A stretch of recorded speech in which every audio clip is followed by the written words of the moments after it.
Hello, hello, hello, and welcome back to Thando's Parlor. And I'm back again with another video. This is going to be the final part of the Father Wound series. I'm excited to get this out and just get this out of the way and finished. But I hope that you have enjoyed it. I hope that it sparked some thoughts, and let's just get straight into it.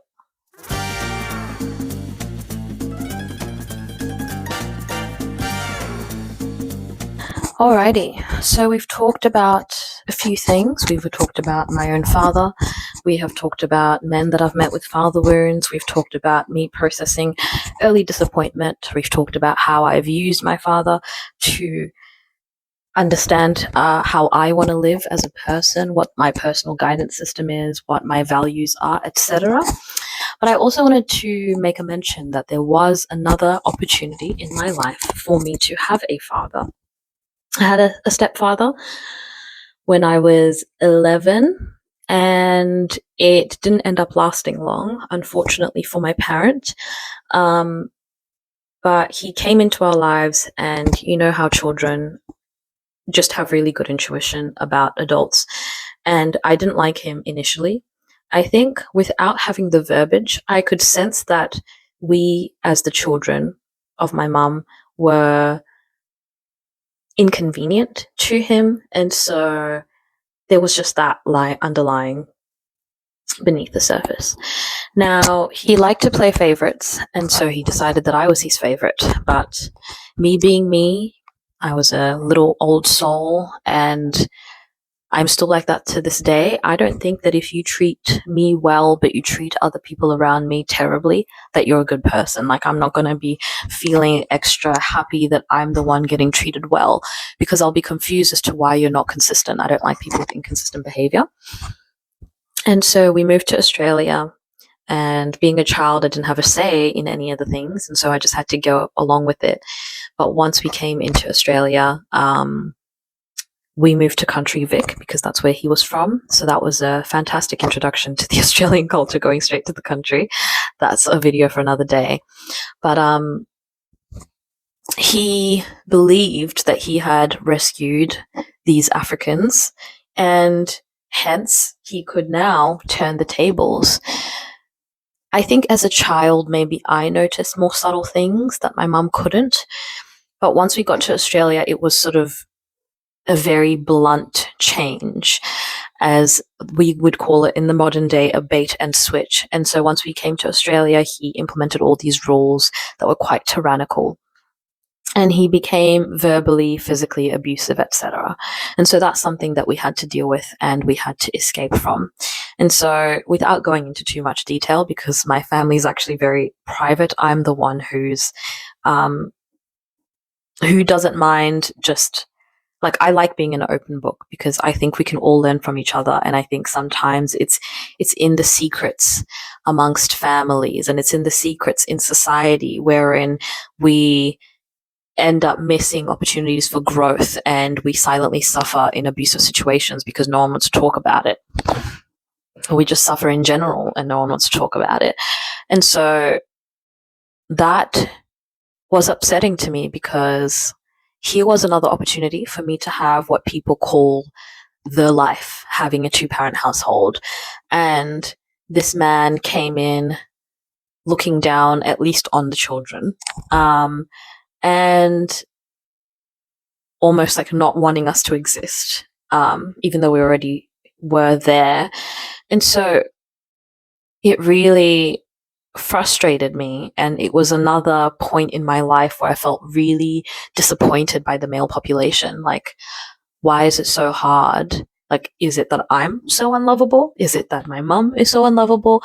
But like, why is it also something that I can see around me? Like, as I grew up, I met so many people that were from two-parent households and didn't have a good relationship with their father specifically. And I think that's so interesting. And I noted that even so young, because in some ways it made me feel more comfortable speaking with those people, because I couldn't relate to the people that were from really happy and or healthy two-parent households. It was sort of like, it's not that I couldn't enjoy them, but it's more like it felt like reading a story, like a fantasy, like a fantastical story wherein it's not based in reality. when other people spoke of backgrounds that sounded healthy. It was just like, I haven't had that. So yeah, I can like talk to you and agree with you, but like it doesn't really go anywhere internally because it's just like, well, I've got to go home to my own situation. So it's a bit like that.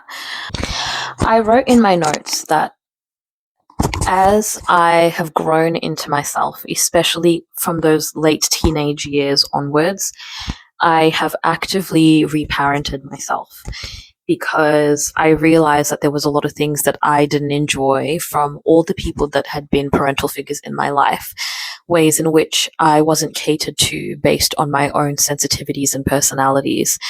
I don't want you to think that if you have to go through that process of reparenting yourself, that it is, obviously it's not ideal in the sense that ideally you wouldn't have to do that.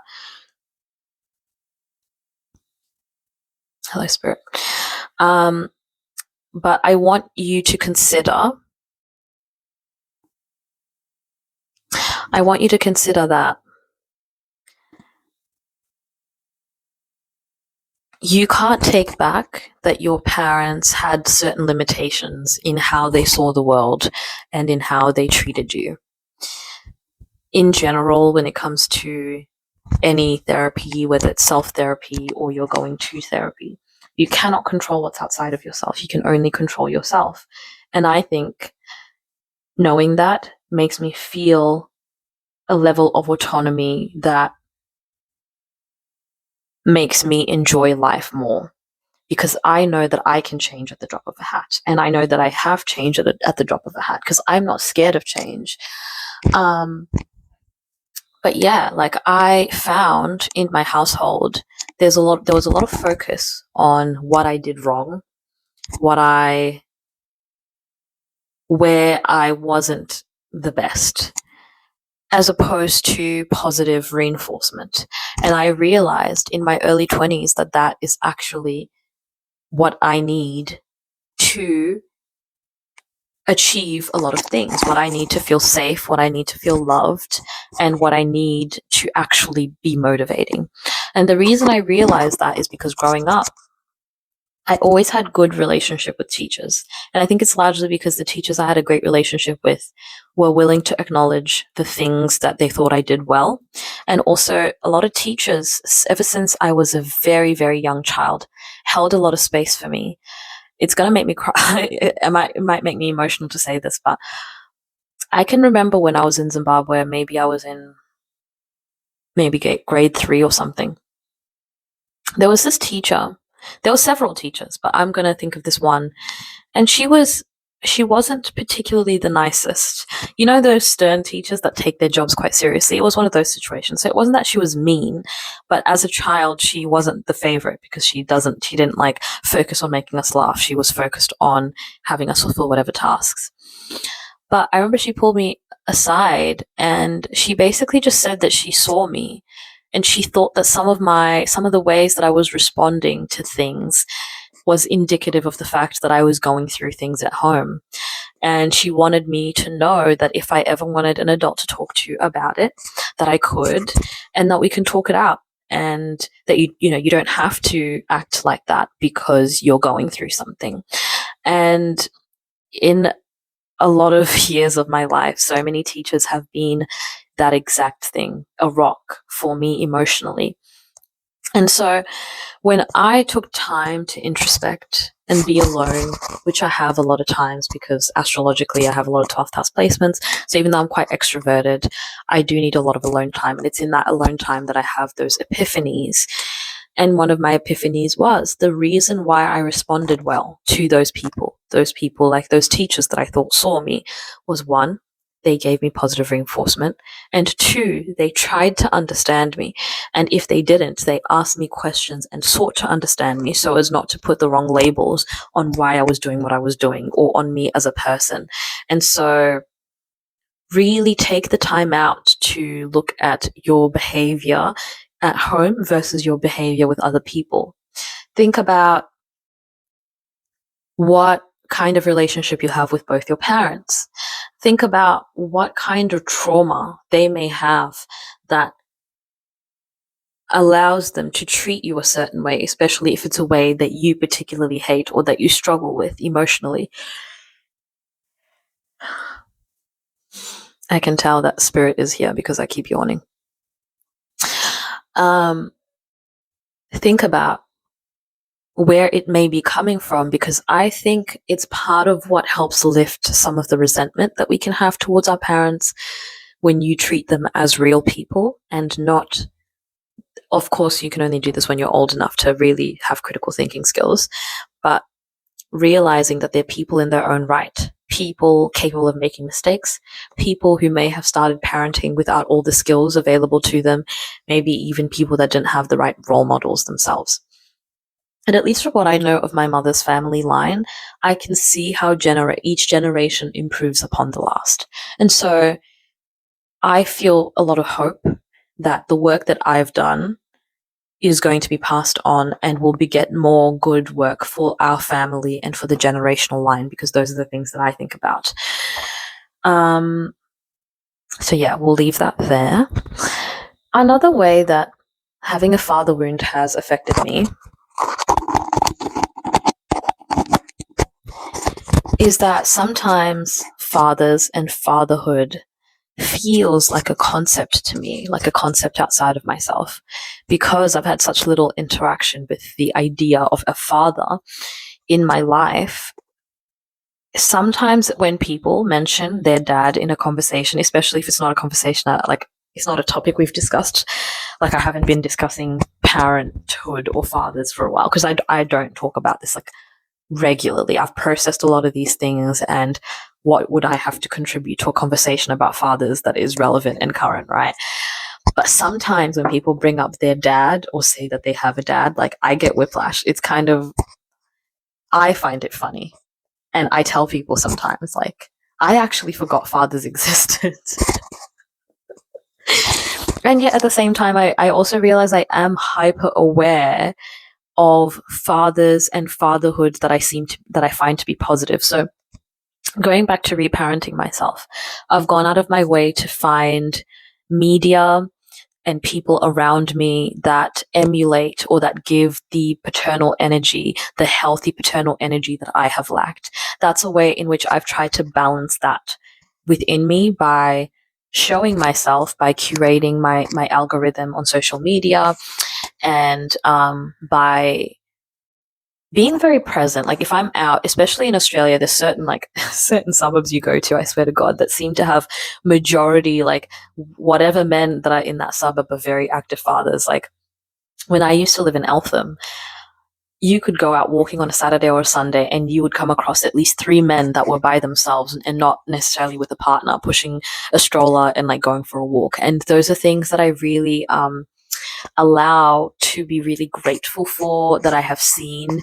And I send out really like positive energy when I see that, and like I hope the best for that man and his child. And I'm just so happy to, I know it can be seen as the bare minimum because women do all these things all the time without getting a pat on the back. And I know we pat men on the back for basic human behavior, like being able to cook their own meals or being able to father their own children and not quote unquote babysit them, right? So I don't want you to think that I'm an idiot. I recognize that. But at the same time, I think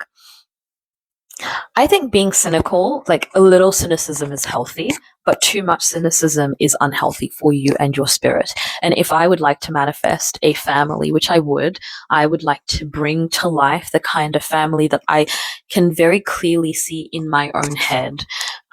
It would be nothing like what I've seen in my family, but it's also because I am an unusual person and I have very specific ideas about what I want, what I don't want. So I'm not trying to rag or shit on my family, so to speak, to say that I'm better than them or whatever, because I don't think that at all. Yeah, I want to improve upon what we've already done as a family, I guess, together. And part of that is I would like to manifest a 2-parent household that I didn't have. And in that, I can't then go around the world and allow myself to sink into heavy misandry. Because while it's okay to acknowledge the wrongs that men have done, especially because we do live in a patriarchal society that is presently still oppressing women and only going backwards in, in terms of America, and we may not be far behind. I mean, I've seen how Europe have gone politically. And so we don't want to disregard any of that. But at the same time, for you to be able to have a partnership with that same person of that same sex, you've got to be able to look somewhat on the bright side, because otherwise you would sink into a deep, heavy well of hate from which you cannot pull yourself, or from which maybe you can live a sort of life that you enjoy, but you might end up lying to yourself that you don't want partnership because you've decided that you've got to stand 10 toes down on this perspective that you hate men. I don't begrudge anyone who hates men, just like I don't begrudge any person of color that hates their oppressor, right? I think they're allowed. I think if anyone is allowed to, it is those groups of people. And so, yeah, reparenting myself has looked like looking for positive male role models, and also not being hard on myself. If you know how you follow someone for a while, you wait long enough. What's that saying? Live long enough to be a villain or something like that. Sometimes I'll follow men for a while and then the next scandal comes out, or a scandal comes out that I couldn't have foreseen. That kind of almost relates to that whole men being a certain kind of negative energy in this world. And I try not to be hard on myself if that happens, because while I am psychic, I don't think we can always foresee everything. And I think some people are really, really good liars. Some people are really, really good at masking. And so if I do follow someone that I am using to heal that part of myself within, watching those fathers that are so present in their child's life that they are like filming things with them and like enjoying whatever it is, right? I can't see that. And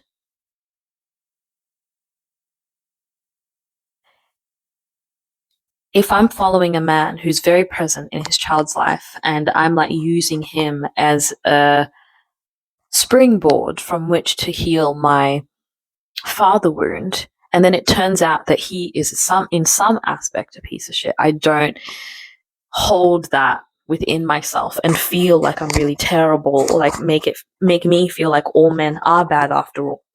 Excuse me. Because I believe in duality. For there to be bad people in this world, there must be good, just as it is vice versa. And so, yeah, I work on not allowing myself to get that negative about men and about fatherhood.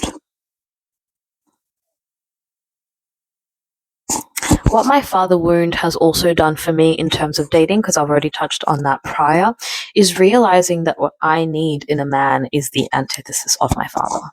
It is someone who is stable, someone who is reliable, someone who's a man of his word, someone with empathy, someone who is very caring, someone who wants to be present and you don't have to beg him, you know what I mean? Honestly, someone very similar to myself. Because I know how I love, and I adore myself, and I adore my love language, and I adore how much I pour into the people that I love.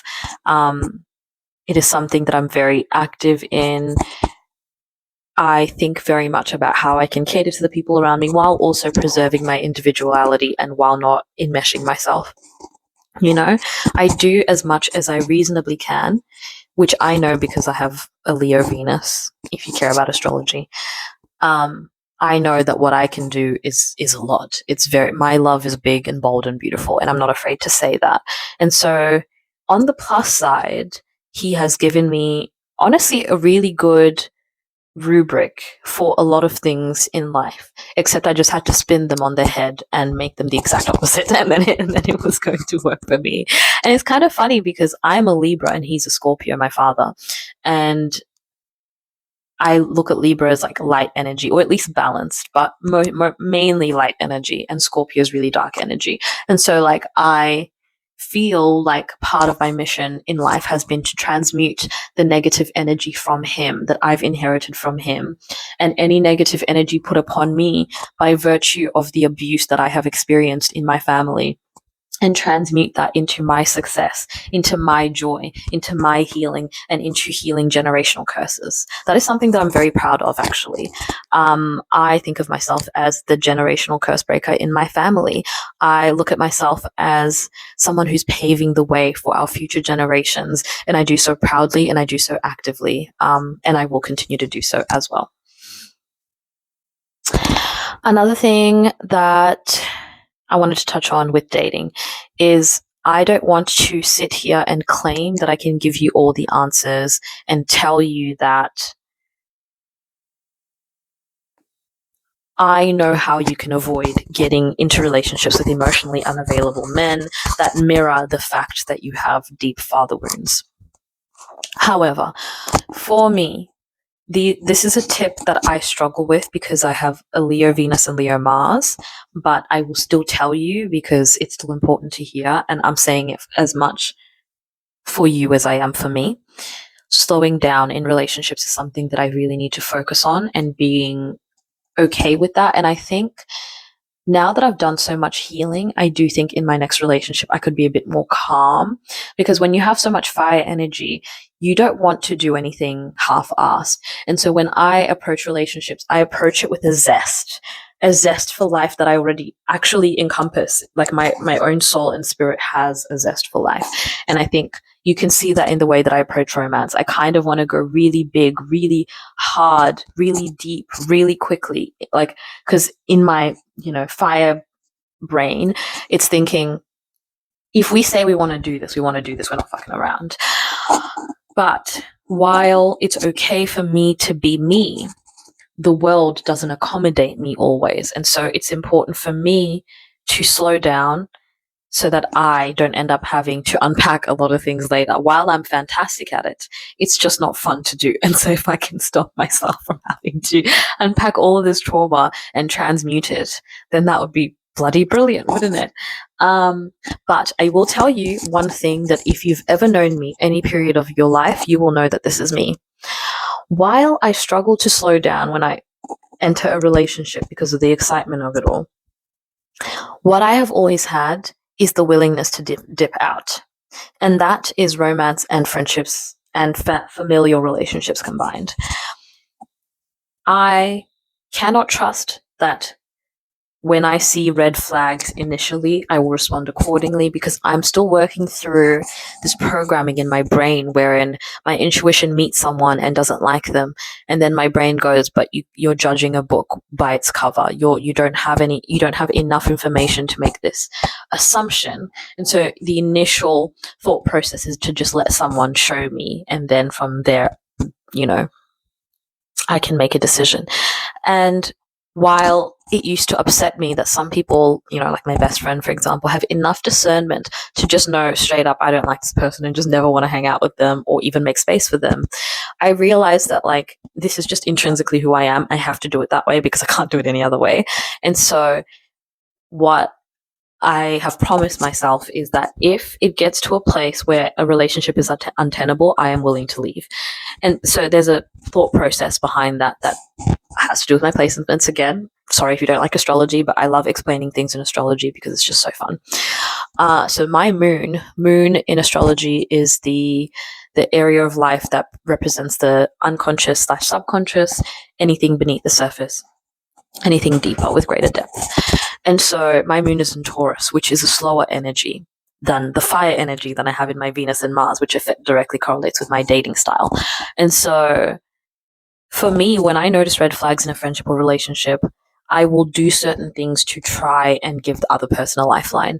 Talking to them, let's go to therapy, or showing them literature or like videos and stuff from therapists, because those are things that I do for myself. I would never give you that stuff to just be like, to lord over you like a mammy, right?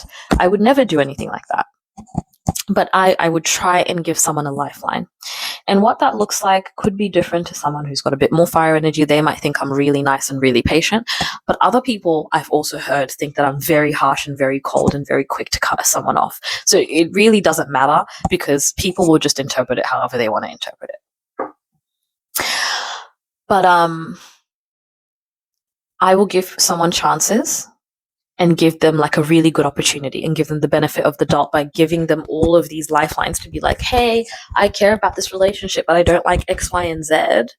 And then once we get to a place where I realize this person doesn't want to change or is incapable of changing, I am very much capable of changing my state. And I think that's what upsets other people. It's those people that have stayed in long relationships of any category that have zero boundaries that get really upset when you can drop other people at the drop of a hat.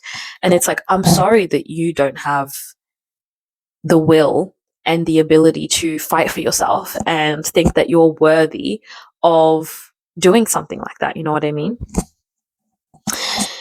Anyway, so I allow myself to leave a relationship when I know personally that I've done anything reasonable that I possibly could to help fix it. I don't, because once I leave someone, I don't want to look back. I don't want to think about it, because my cutoff game is strong. When I cut you off, I cut you off. I don't want to think about you. Like, it's done. You're a story I tell to other people, honestly. I'm sorry if you hate hearing that, but it's true. My father wound taught me that men underestimate women. I don't know if I touched on this in my previous videos, because I'm not going to go back and watch them now. They're too long. I don't think I did, though. Men underestimate women. My father underestimated me as a child because he thought that him having a male appendage and him contributing his sperm was enough for me to just listen to him whenever he showed up, no matter how inconsistent he was. He didn't think that I was smart or intelligent enough to make any sort of diagnosis on who he is as a person and act accordingly. He underestimated me then, and he underestimates me now. He is blocked now, by the way. He tried to reach out to me last year, and I was just like, no, we're not doing this. So I blocked him. Men underestimate women. It's the same thing as that little story that I just told you about my mum and my ex-stepdad. Basically, he was abusive, and how we got out of it was one day, he was going on and on about something, throwing a tantrum, as they do. And then he said, basically, if you're going to disagree with me, then you should just go. You should just leave. And my mum was like, okay, bet. And so she starts packing all our things. And when he realizes that she is for real, he starts backpedaling. Oh, look, obviously, like, we're heightened in emotions. How about we just let it go for today? We sleep on it and we think about it later. And she's like, no, you said what you said. And that was the last time we ever lived with him. And I'm really fucking proud of my mum for doing that. Like, that is probably one of the best things she's ever done, was walking away from that situation. That was such a really proud moment, because what she did for me as a young girl watching her, and for womankind, because what the hell. And when I have dated men, I have been very upfront. Look, this is the kind of person I am. If you do X, Y, and Z, if you cross my boundaries, if you act like you don't care, if I keep having to tell you to fix a thing and you won't fix a thing, then the day that I break up with you, I don't want to hear shit. I don't want to hear you complaining, because I told you, I'm a fair person. If you point me to someone who's met me who doesn't think I'm a fair person, because I'll point you to a liar. Okay? I'm a fair person. And so many men that I've dated and left that relationship, I could tell that they were surprised that I left, because there was something in their brains that never thought that I would. And maybe it's because I gave them chances. To me, it was like a countdown. Like, I'm giving you this opportunity to save this relationship. But so many of them are just like, they don't take it seriously. And maybe they're used to being in relationships forever, or having friendships or familiar relationships where people just talk and they don't care about what's coming out of their mouth and or fulfilling whatever promises that they make. But not round here, partner. Okay, if I say to you when I meet you, I'm the kind of person wherein if you don't act right, I will stop talking to you, I will block you, that will be the end of that. You best believe I mean it, because I fucking do.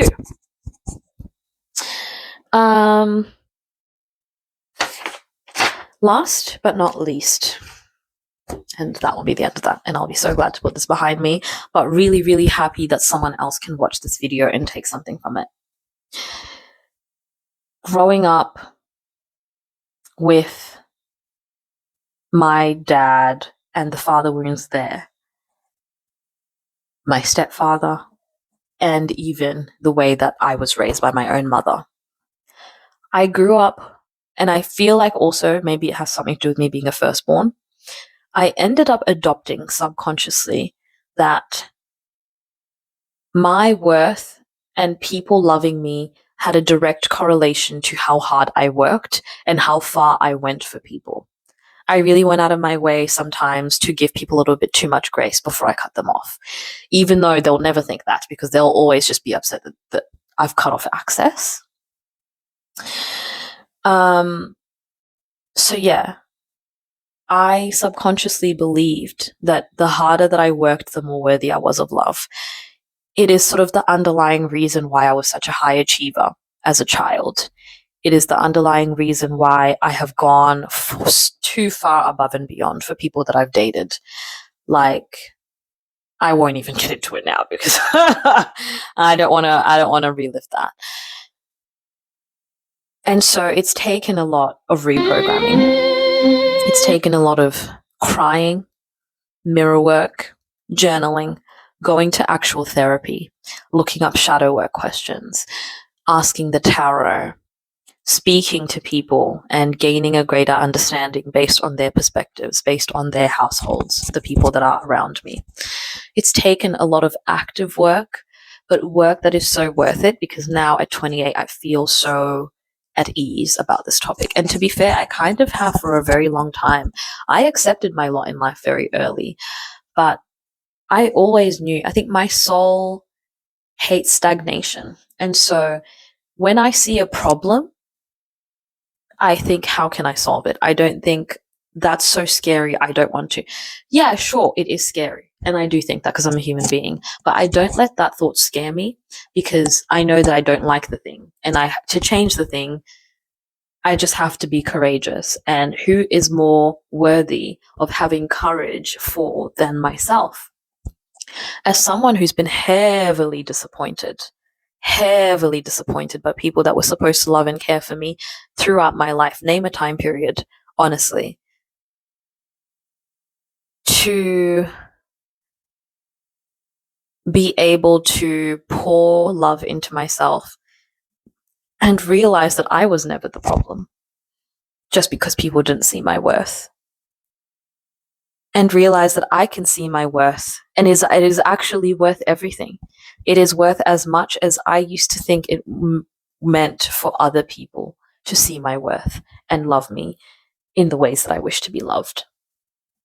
So I hope from this video you take away from it that you are worthy. You are worthy even if your father never saw it. You are worthy even if your mum never sees it. You are worthy because you exist. That is literally all that it takes. Fight for yourself because no one else will. Fight for yourself because the more that you do, the more that you love yourself. The more that you fight for yourself, the more that you respect yourself. And the more that you love and respect yourself, the more that you grow and you glow and you don't regret it. There are many things you'll regret in this life. You'll regret staying out late until 3 a.m. when you didn't even want to go out in the first place. You'll regret dating that boy. You will regret going to that school, picking that subject, whatever. But you know what you won't regret? Working so hard on yourself, working so hard to improve your self-esteem and your self-concept and to self-actualize. That is something that you would never want to take back. That is a gift that will set you up for life. Ask anyone older than you and they will tell you that, okay? I hope you've enjoyed this little father series. father wound series. As I said, I'm happy to leave it behind. Honestly, I'm so happy to be activating my throat chakra and just going out into the world and just saying what needs to be said, just saying all the things that I've withheld within myself. I hope that you can see and watch this and see the authenticity and appreciate it. But if you don't, I appreciate me for doing this. So, like Snoop Dogg said one time, I want to thank me for being the best. Okay. And he's a Libra too, just like me. If you've enjoyed this, if you've got any thoughts, feelings, observations, advice for me based on anything that I said, put it down in the comments because I want other people to be able to see this, learn from it, and get some ideas and advice. I am on here really to create community and discourse, so I want more of that. Please and thank you. And I'll see you in my next one.